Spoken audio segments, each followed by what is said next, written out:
Welcome back. All right, news of the day video for all you fine people for your Sunday, December the 31st. And yep, it's the second news of the day video already. We'll see if there's a third. So waiver wire news today, and it's two goaltenders that are on waivers. Despite the fact there's a lot of teams that are looking for goaltending help, I think both these goalies are going to get through waivers, which is why you waive them in the first place, right? Samsonov's been waived by the Toronto Maple Leafs. He's had a rough go of it. For a while there, you'd see one bad start, one good start, and I was like, all right, well, maybe he'll get it together. But we haven't seen a good start for a few weeks now, so Samsonov gets a chance to go down, play with the Marlies, maybe get his game back, or he gets claimed. I don't think he gets claimed either way. Hildeby is seen as the likely one to come up and play for them or be the backup to Martin Jones. So who saw that coming? Martin Jones ending up replacing Samsonov as the goaltender for the Leafs. It is truly a bizarre season we're witnessing in Toronto. And keep in mind, again, they're in a playoff spot. Yeah, they're 13th overall.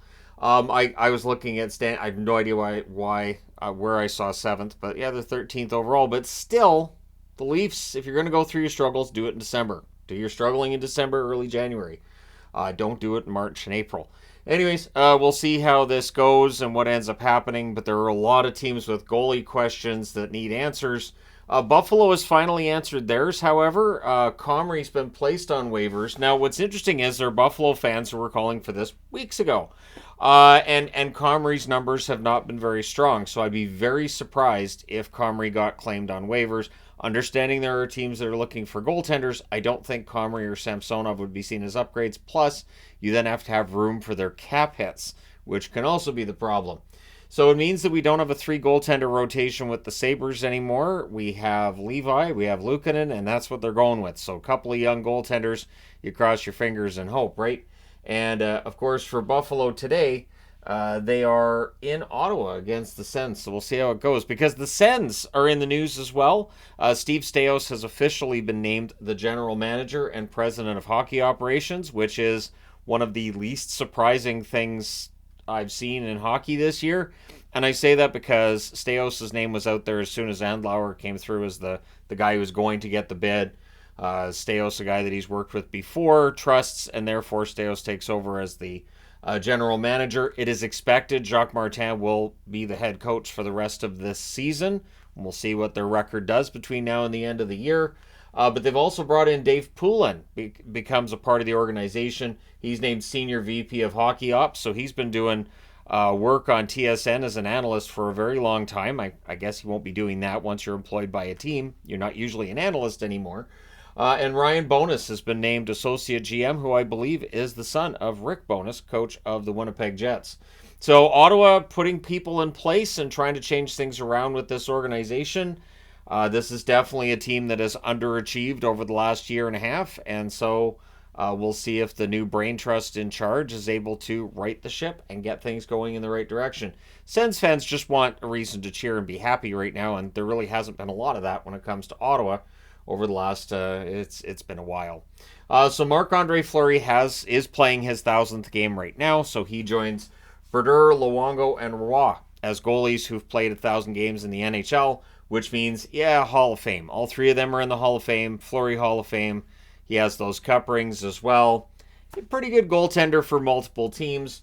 Also, he's currently, as I'm recording this, sitting at 550 wins. If Minnesota wins the game against Winnipeg, he will tie Patrick Roy for second all-time on the wins list with 551, which still makes him a distant second to Marty Brodeur. But again, when you're second on the wins list and you've got over 1,000 games played and you've got cup rings, you're a first ballot Hall of Famer. So Fleury, in what's likely his final season in the National Hockey League, it's been impressive to watch, and so it's nice to see that he'll catch Roy, because there was some discussion last year about whether or not he might not come back this year, and is he actually going to move that much further up the list of games played and wins and everything? But here we are. He's going to be at the 1,000-plus game mark, and he may very well tie Roy by the end of today. So sunny weather for the Winter Classic normally wouldn't be news, but when it's Seattle, it kind of is. It has been unseasonably warm and dry over the last, I want to say 6 weeks here. Normally, November and December are very soggy months, and it normally goes right into January, and you get some snow here and there too. But usually the only way to tell the difference in our weather is how cold the rain is. So this is good news. Sunny weather for the Winter Classic. The roof should be open. It should be a grand stage to be on. All the reports right now from Seattle are that the ice surface looks great. Everything in the arena, the stadium looks great. I'm so used to saying arena, but yeah, it really does look like this should go off without a hitch. So fingers crossed. And I say that because I still see people saying, why doesn't Vancouver get a Winter Classic? Because the weather in Vancouver is very often rainy at the time of the year where you're going to hold the Winter Classic, and or just stormy, really windy, and just not pleasant. So it is a consideration. And so I'm not saying that Vancouver will never get another outdoor game, but the one time we got an outdoor game, they had to close the roof. So it wasn't really and truly an outdoor game with the roof closed. So yeah, I do hope everything goes well between Seattle and Vegas tomorrow. Obviously, I will be doing a preview for that later today. That game is at noon my time tomorrow, which is 3 p.m. Eastern.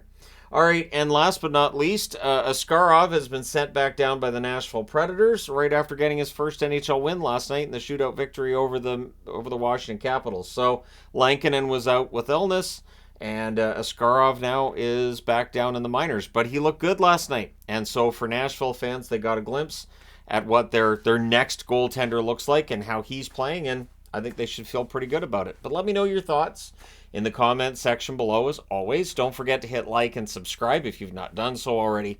Thank you guys so much for all your support. I will talk to you again soon.